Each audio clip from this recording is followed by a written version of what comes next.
Hi, everyone, and welcome to the New Day podcast. We're so happy to have you back and tuning in with us. We're checking in with Pastor John. It's been a little while since our last podcast, and he's since gone in on his 2-month sabbatical, and he's come back, and we're just checking in with him. What's really fun about this podcast is these are questions where you've submitted them in, and so a lot of them are personal questions for John about his life and his healing process, and then there's some random ones in the end, which will be like a fun thing we get to, but we'll start with the more personal questions, and we'll just kind of transition into some of those random ones that you guys are asking when no one is looking. So we'll go to those too. So John, welcome back. First of all, we're happy to have you back. Thanks for having me. I'm glad to be here. I feel like this summer was a lot of just, we're kind of waiting around for you. Yeah. Like we're missing you. Yeah. So we're happy to have you. Well, I was missing all of you as well. Mm-hmm. And Emily, thank you so much for doing this podcast with me. It was so cool to have you in that moment last time. Mm-hmm. And so many people commented how much of a blessing you were on it. So thank you so much. And of course, you're a really good friend of mine and a vital leader in our church. And so glad to be back with you and with everybody else. And so, yeah, I am back and I am excited. How am I doing post-sabbatical? Yes. What I would say is, every time I go on any kind of break, even beyond this, I'm always like paranoid that I'm going to go on the break and come back and not feel any better. Maybe it's like you put too much pressure on resting. Yeah. And what I found for me is every single time I've ever gone on any break, God always gives me rest or renewal or refreshment of some sort. Mm-hmm. And it usually comes at the end. It's like God rallies at the end. I'm like, towards the end, I'm like, do I feel any better?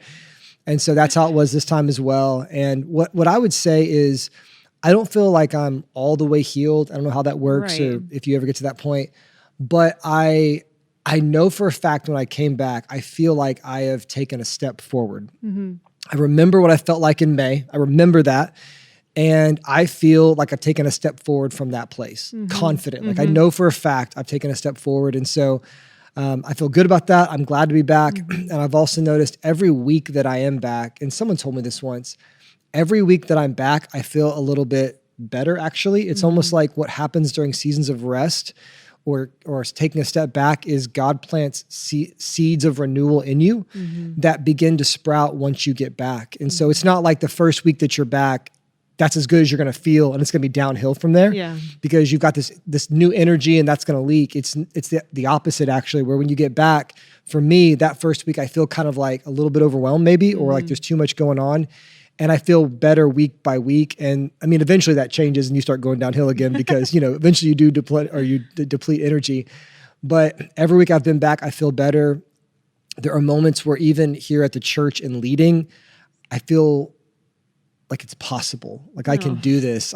And like things that great. Back in the day, it's like there's like survival, and then there's surviving and thriving. And I felt like before I was doing a lot of surviving, and so there are like surviving things where like I have to preach this sermon, I have to lead this particular meeting, we have to at least get these things done. Okay, we got to do Easter, we got to do kids camp or whatever it is. I feel like, but there's other things you would want to do, like vision things or moving things forward or cool ideas or things God's put on your heart.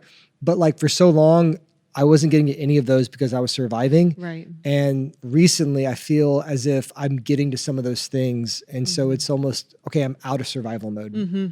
And so, I mean, am I thriving? Probably not. But I think I am above surviving. I'm enjoying that and starting to feel a little bit more of a sense of normalcy. And I'm grateful for that. That's awesome. Yeah. I mean, I think people just want to like, think that you're like totally okay all right at once. All better. It just doesn't work that way, and life doesn't work that way. And so you're going to go through seasons of both. Everyone will. But what did you do on your break? That's a really good question, and that might be different than what people might think. What did I do on my break? I basically broke it into 3 things. One, I did fun things, took trips, which we'll talk about, I'm sure, here in a second. That's one of the questions. I went on some trips, which were fun, did fun things. I worked on my house. And so, when you go through something like this, once again, you're surviving. And so there are things I can't get to that right now. So I had some house projects I had to get to. I had to redo all my floors, had a big flooring issue that I just couldn't do in my normal rhythm. So I did some work on my house. I did some work on kind of the post-housey passing, names on bank accounts and things Right. like that. And those things are really confusing. Did some of that stuff. I did have a counselor that I met with about once every other week, which was good. Hung out with some friends and did some fun things like that. But in a weird way, what I didn't do was kind of the more interesting thing for me. I didn't process a lot, and I think that's kind of what people think you would do. It's what I thought I would do more of. I didn't journal one time. I didn't write anything down. I journaled some prayers. I like to write out my prayers in my journal. That's more of like a spiritual journal, but I didn't process a lot. I didn't think overly deep. Like I said, I went to Disney World. I went to LA. I did some fun things. I fixed my floors, went to an Astros game. I did things like that. And I did not process or reflect a lot. I do have a counselor that I meet with, and so I did some of that, but it was just more of resting. And I think resting is different than healing. And I think hopefully what's happening is I think when I get back to a place of more rest and replenishment, probably I can heal better, maybe in a sense. I'll have more, healing takes energy almost. It's and you're exhausted. And so it's like when you're on the run from a bear, that's not when you're healing. Yes. You're just trying to get away from the bear. And I feel like I'm maybe getting close to getting away from the bear. And once I'm at that place, I'm sure you can assess your wounds a little bit more. But I really enjoyed it a lot. That's a big thing too. I'm the kind of person, it doesn't take me long to unwind. Like some people say, when they take a break, it takes them a week or two to unwind and get work off their mind. I'm not like that at all. First day after, when I know I'm off work, I'm not thinking about nothing. It's not crossing my mind. I don't have a hard time disconnecting. I'm all in the moment. So, so on my break, I basically just kind of hung out, had fun, worked on some stuff, and now I'm back. Well, yeah. I mean, you can't force that process. You can't force processing. That's going to happen as it happens. And, timing is really interesting on that. But we're happy with that. You are able to have some fun. That's okay too. I did. We want It was that for you awesome. too. It was Not good. come back and have it all figured out. Yeah. Which is great. So a fun one that was that we all kind of watched on your stories was Disneyland. So tell us the real raw Disneyland story. So yeah, Disneyland was great with the kids. So a big thing for me was, I think I shared this last time, you go through something like this, everyone's like, why are you going on the hardest trip as a parent, your first season as a solo parent? Why pick this trip this time? Doesn't make sense. You're still healing. And my thing was, listen, my kids are young. We don't get these years back. This is the time. And so no matter how you're feeling, this is the time. And so if you don't do it, you're just not going to do it. So, and I also saw it as a challenge and as a way to kind of prove in a sense that I can be a parent. We can do the stuff still, because I have to, because I am a solo parent. That's not changing. And so for me, it was amazing. It was a smashing success. And sometimes trips are not. I've been on trips with the kids that were not all that great, or they kind of underwhelmed.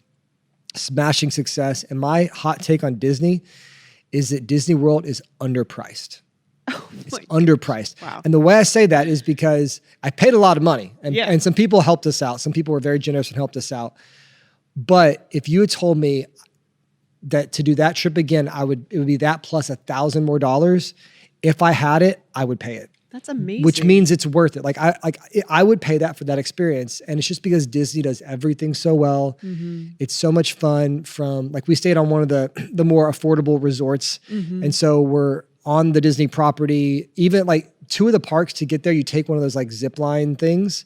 So even getting to the park is an incredible experience, a magical experience.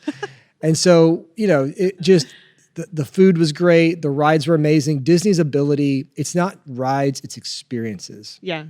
I mean, the visuals, the music, the smells, just the whole thing. It's just incredible. And their ability to, there was one ride, it was called Mickey Mouse's Runaway Train.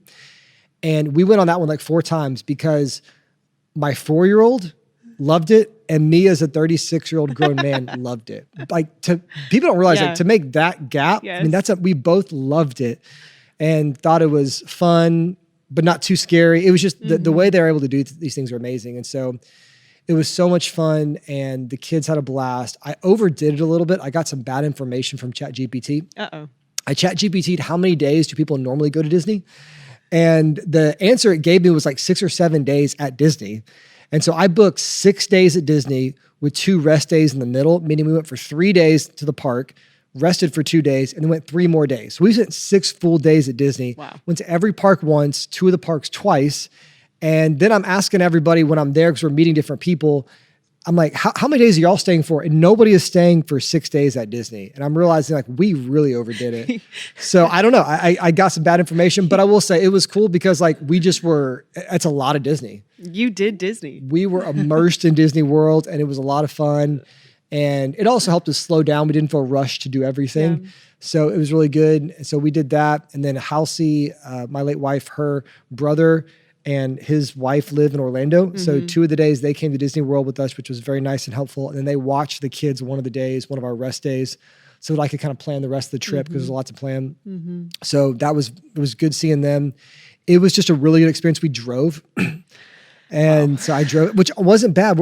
We just loaded up and we go. We're drivers. I like to get in the car and go places. The kids are pretty good. So it was just a really good trip, but it definitely was a reminder of like my new season. There was a couple challenging moments where like I'm managing 3 kids by myself in a kind of intense environment. And I'm tempted to do some things that might not be the safest because I'm trying to manage everything, but I got to go do this, but I got to leave you here and all these things. And it's hard. It's easy to say, just be safe, but 3 kids, one needs to go to the bathroom, one doesn't. It's a crowded place, this ride, that ride.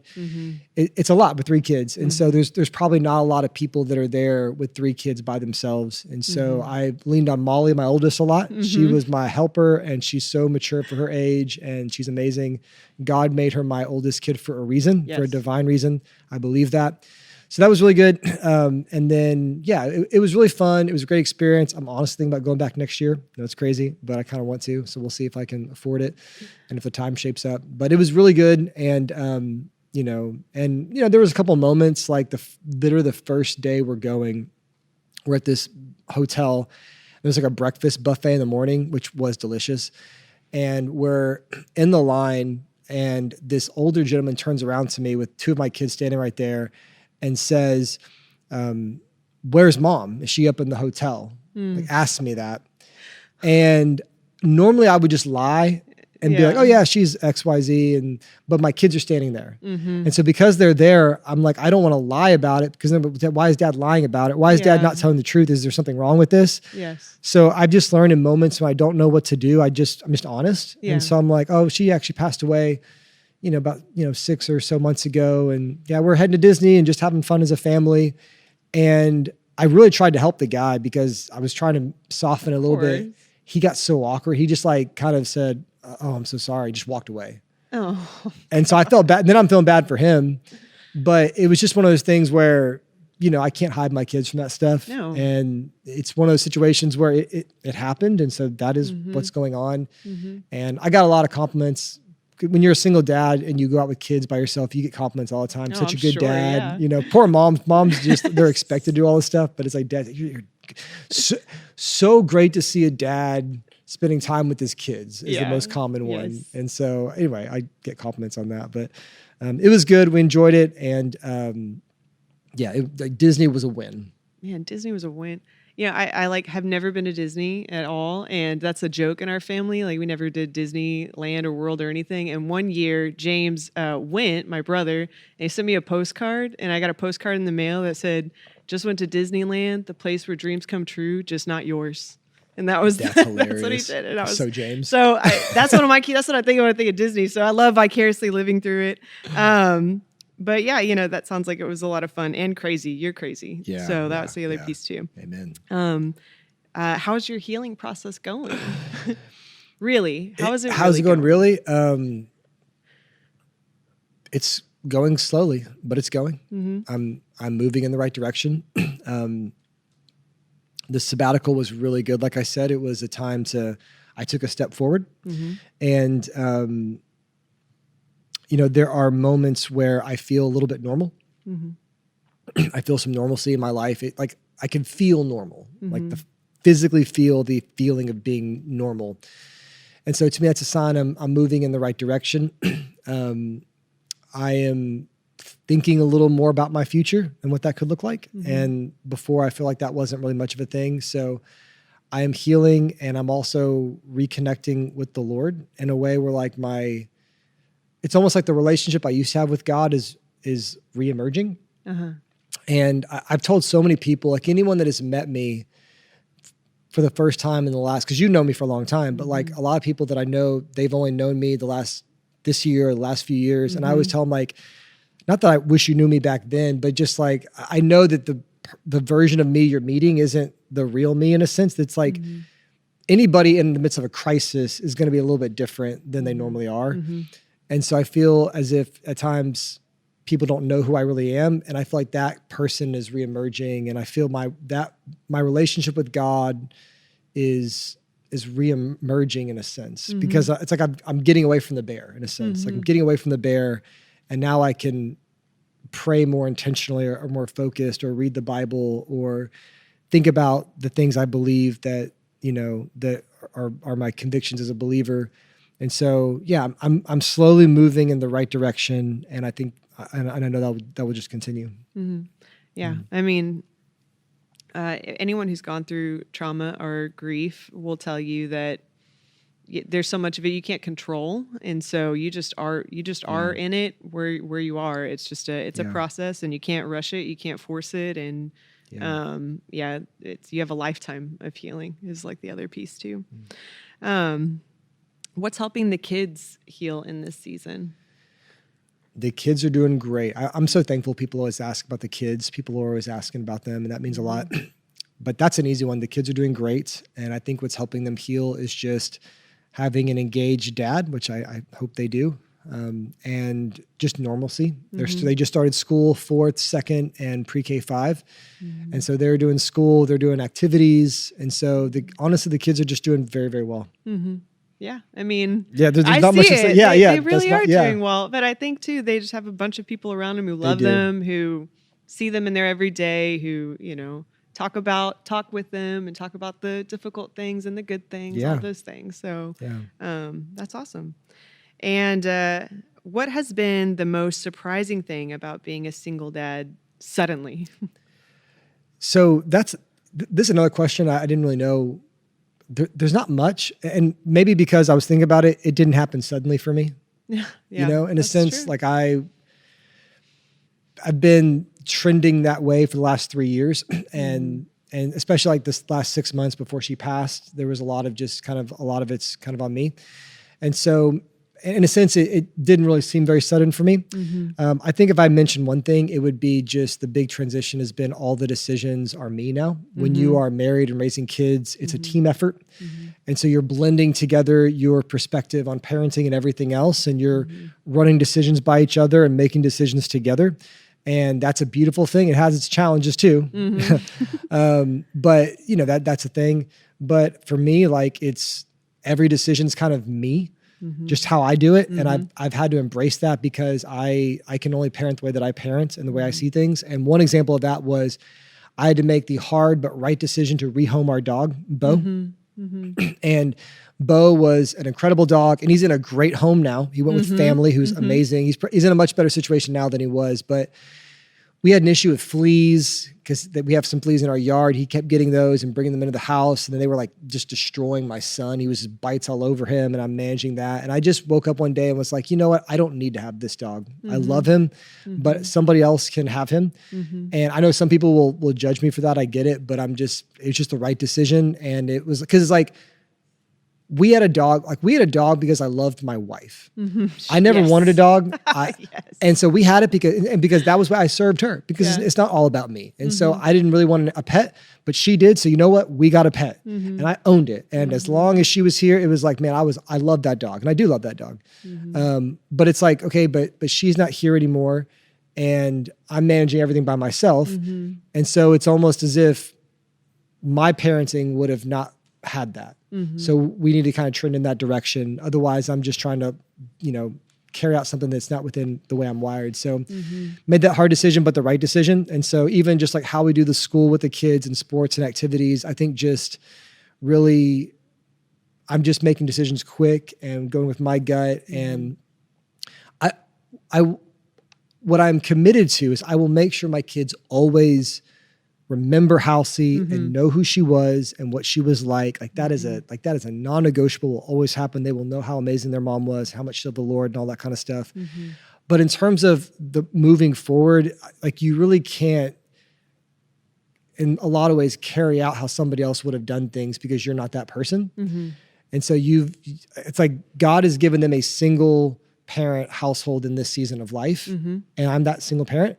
And so I need to parent that way. Yeah. And so that's my plan. And that's what I'm doing. And so, so that's the one thing. It's just making all the decisions. But all in all, I will say that transition hasn't been all that big because it's kind of I've been in a unique parenting situation the last 4 years of my life. Yeah. I mean, and thankfully you're a very decisive guy. Yeah. So I feel like that's true. That helps, a lot of, and you at least like are aware of like, what they need to do. I was like, we're getting rid of the dog. I just made a decision. We're doing it. Yeah. And for that, he's in an amazing place, and you did the right thing for your son too. So he's happy. He's fine. He gets to run around. What has God been teaching you in the last few months? It's funny. I think, and we were talking about this earlier with some of the things that you're going through. I think the most important thing with this and then other things I've gone through, other transitions and other loss I've experienced, just to deeply and at times painfully rely on God. God is all you got. He is all you have. He is the only constant. He is the same yesterday and forever. He's one that will always be there. God is the only friend that you will always have. Yes. No person, no spouse, no relationship. And you hear that growing up, you hear that in church, and you live life a little bit and you go through loss and you're like, man, that was true. God is the only constant in your life. And I'm even reminded of like in the New Testament, when Paul is writing letters from prison and going through all the things he's going through. He's lost his friends. People have abandoned him, but he's still praying and seeking the Lord and encouraging the church. And he's still with God, even in prison. And like God was on the road to Damascus, and God was with him when he was with the church, and God was with him on his missionary journeys, and God was with him in prison, and God is with him at the very end in 2 Timothy 4 when he says, my time has come, and now I'm about to go meet the Lord. And then God's with him in eternity. And so God is really all that you have. He's the only constant, and it makes you just want to always make sure you're investing in your awareness of God and hearing his voice, because he is the one that will always be there. Like I knew God before I knew Halsey. I knew God every day in my relationship with Halsey, and now that Halsey is in heaven, no longer here, I'm still with God. And that's an amazing thing to, like, I remember coming to know Jesus before Halsey, and I'm still with Jesus today, but I'm not with Halsey anymore. And that's been the biggest thing that God's been teaching me, is like the importance of that. And I'm the kind of person, and I've admitted this, I'm real responsibility oriented. So like, I'm all in on being a pastor, and I'm an involved dad. I'm a loving, committed husband. I'm like, I want a great marriage and great relationship with my kids, and I put in the time and I do all these things, but I can probably sometimes even like maybe lose some of that connection to God, because I'm doing I'm doing more of what God told me to do than like just knowing God. And so I'm recovering that in this season of like the quiet place with him. And so God is teaching me that he's always there. So we always have to be close to him. And then lastly, a couple more things, just being open-handed with life. Life is not what you think it's going to be. And so you got to be open. Like my life is not going to turn out the way I thought.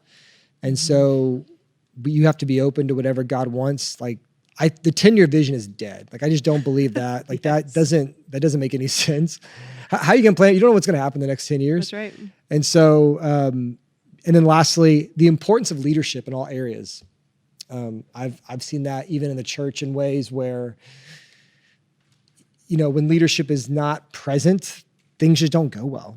God works through leaders, and leadership is so vital to bring things together. And so whether it's in the home or in the church or anywhere else in the country, leadership is important and it's essential, and God works through that. And so, we need to value that, and anything you're in charge of, you need to manage well, because it can really get sideways. And so, those are the things. Yeah. I mean, That to me feels like a description of the Psalms. Yeah. If Yeah. you ever, Amen. If you Yeah. ever go through, Yeah.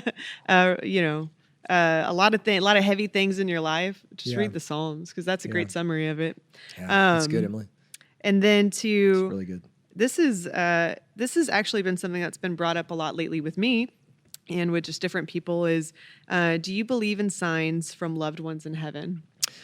So in the Bible, it's very clear that we should not try to talk to the dead. Mm-hmm. The Bible says that's dangerous. That can be a doorway to the demonic. So, but God speaks to us. Mm-hmm. And so what I would say is, I think it would be hard for me to make a case biblically that Halsey is sending me signs. Mm-hmm. I don't see that anywhere. Mm-hmm. And like I said, there is a sense of like, sorcery or witchcraft or trying to talk to the dead and interact with them and get insight from them. That's more like witchcraft, which is demonic, and that's not good. But God speaks to us. And so what has happened, so I don't believe that Halsey has sent me signs.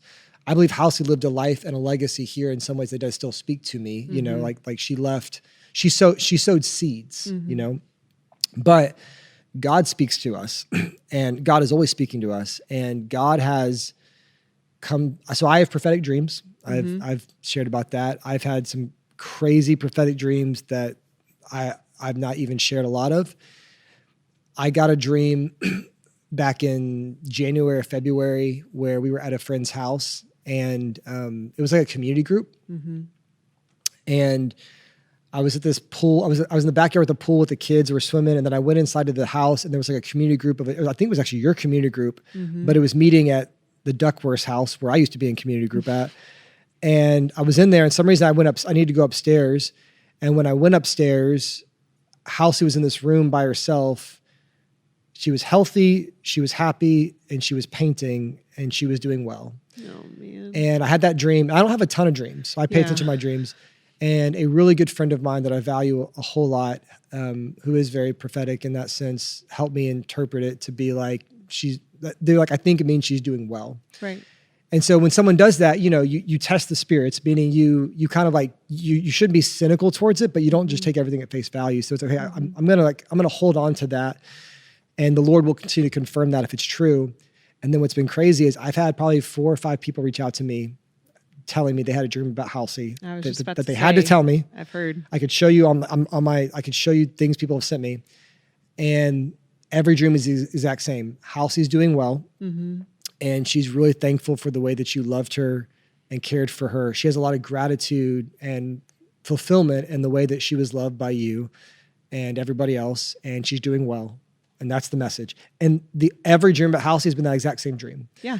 And so I believe God has given those dreams to all of us and to myself to know that she because we believe that she's in heaven. So this isn't like a shocking revelation. It's like we believe in heaven, and heaven's perfect, and to be, absent from the body is present with the Lord. Mm-hmm. So we believe that, but it's just God speaking to us, confirming that she's doing well. And so we can have peace in that. And so, no, I don't believe that Halsey is sending me messages, but I believe that God is sending me messages. Mm-hmm. And I think that's important because if you're talking to God, that's a good thing. Mm-hmm. And so I don't know how it works with the other stuff, but I don't think our loved ones do, but I believe that God speaks to us and God can give us revelation about people and things that we need to know. Mm-hmm. Yeah. Well, and then too, it's like if they're here, then they're not there. Yes. And so there's like a comfort in that. Yeah. And so, this is a real one. What goes through your mind in the quiet moments? I like this question a lot because I'm a very reflective person and I have a lot of quiet moments, and I have a lot more now that my house is more quiet. Like one of the things that hit me early on was, when the kids go to school or church or something and I'm at the house by myself. When Halsey was sick for 3 years, she was always at the house because that's just where she couldn't really do much. Mm-hmm. And so I really associated the house without the kids with her. Mm-hmm. And so when the kids weren't there, when the house was quiet, she was always there napping or doing something or piddling with a plant or something that she did. And that hit me a lot when it just got really quiet in the house. Mm-hmm. Or at night when the kids would go to bed, the house was so quiet. It was like jarringly quiet. I would go outside and just walk around my cul-de-sac just to get outside. Mm-hmm. But in the quiet moments, some things that go through my mind are, number one, wow, that really happened. That one hits me in the car a lot for some reason. Like that just happened. She passed. She's gone.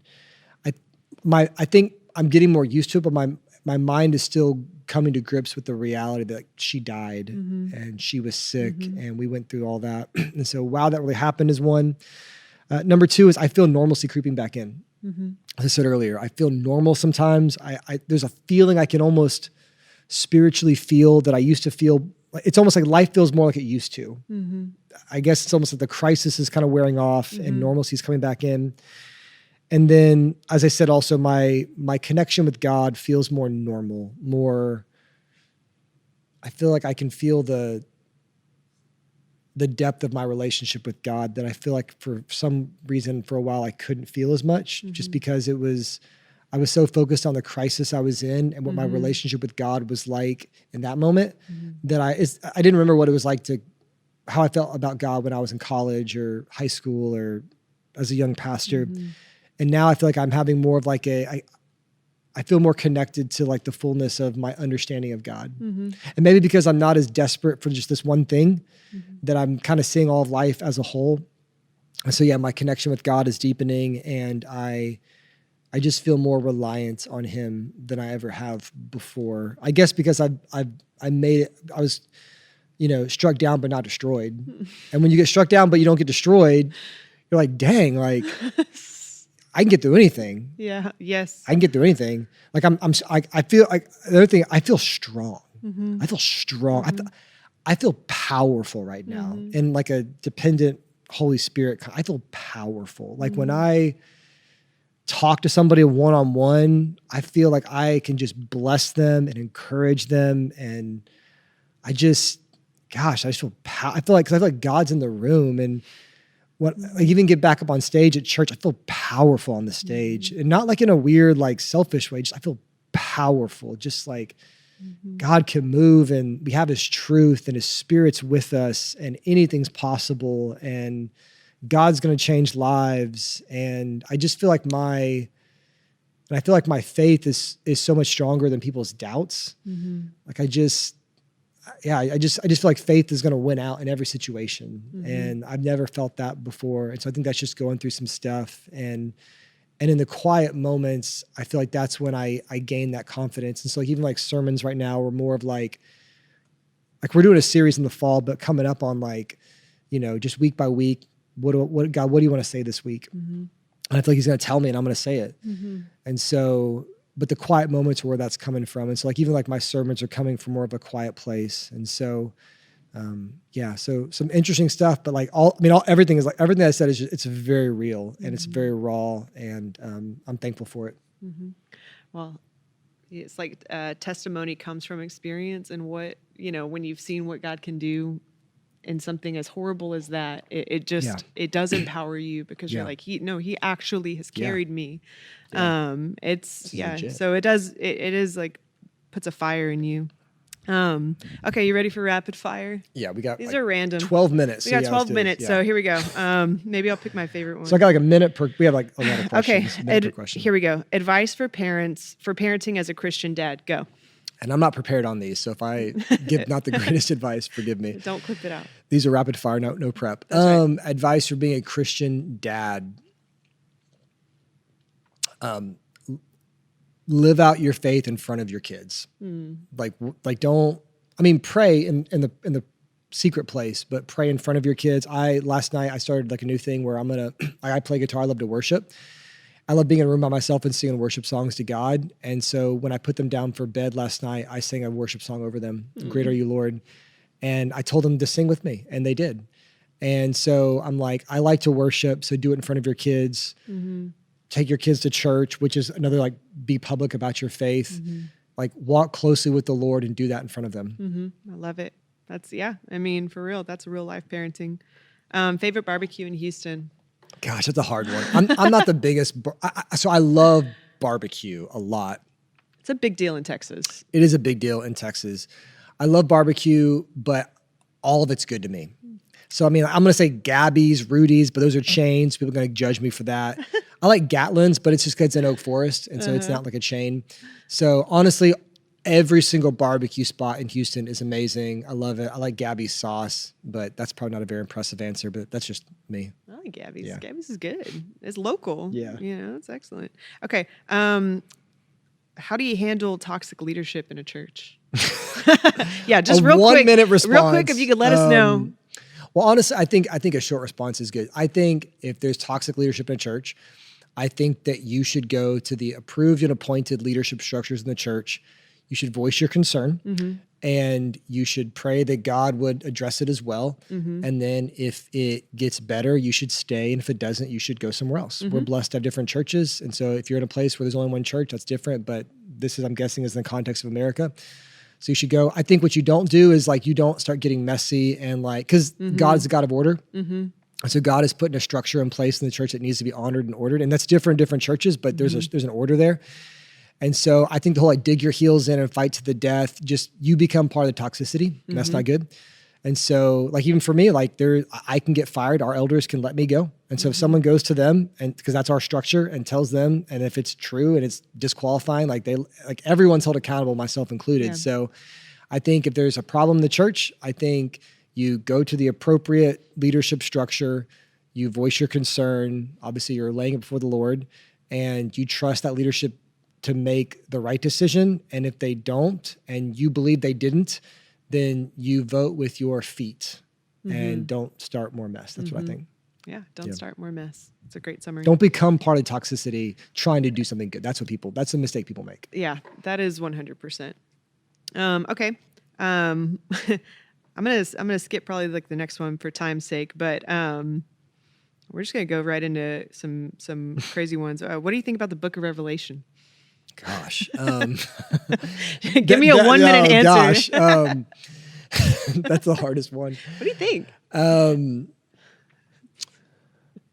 I think the Book of Revelation is so vital because it's so unique. I think the Book of Revelation is important because it tells us essential things that in the end, all things will be made well, that heaven is real and it's coming.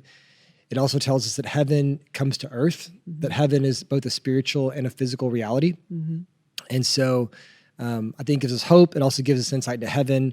It also reminds us that Christ is returning for justice. And it's a good compliment to like Jesus in the Gospels, who's very like loving, forgiving, gracious, patient, that, you know, eventually Christ comes back and that patience has an end where there's a time to make a decision.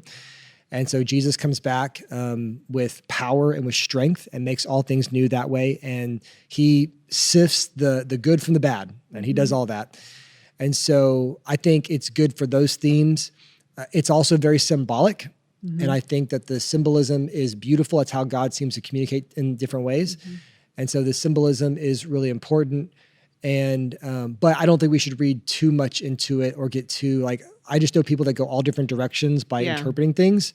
And I think it's made to be that way for a reason. And I think some of the ambiguity at times is good because Jesus says, no one knows when I'm returning. There's a level of natural ambiguity to the end.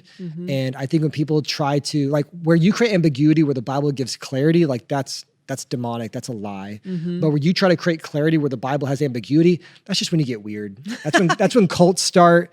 That's when people start selling DVDs. And that's when, you know, people move to islands and cut themselves off from everybody else.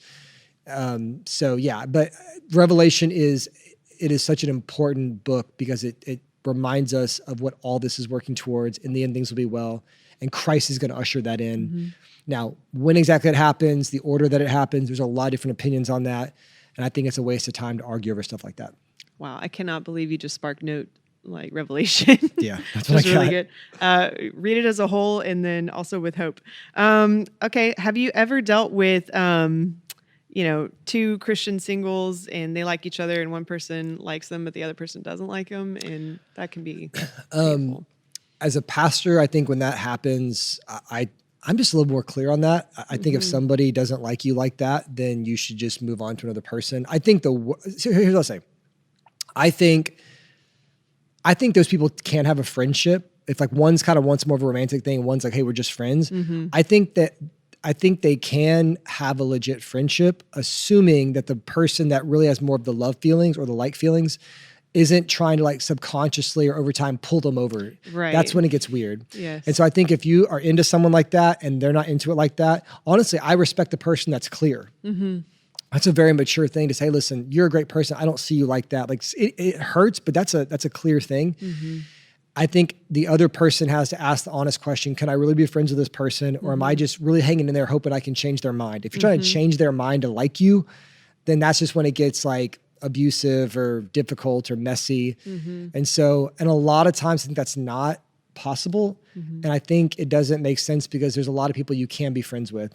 So to be friends with someone that it's kind of complicated with, though I know some people that have done it. So I would just say, and listen, if your main focus is getting married and being with somebody, then you should direct your energy towards someone that's a possibility with. It's almost a waste of time if you're building a relationship with someone that doesn't want you back like that, if that's what you want to do. So in general, I would say if someone doesn't return it, then you should probably invest that energy in someone else. But I'm not going to be religious and say two people like that can't be friends. So I know some people like they were friends and they kind of dated and they became friends again. I think if you were friends before, it's a little bit easier maybe to go back to that place. But it just depends on how deep the relationship was. But in general, I would say if someone doesn't like you back like that, then I would invest in a different relationship.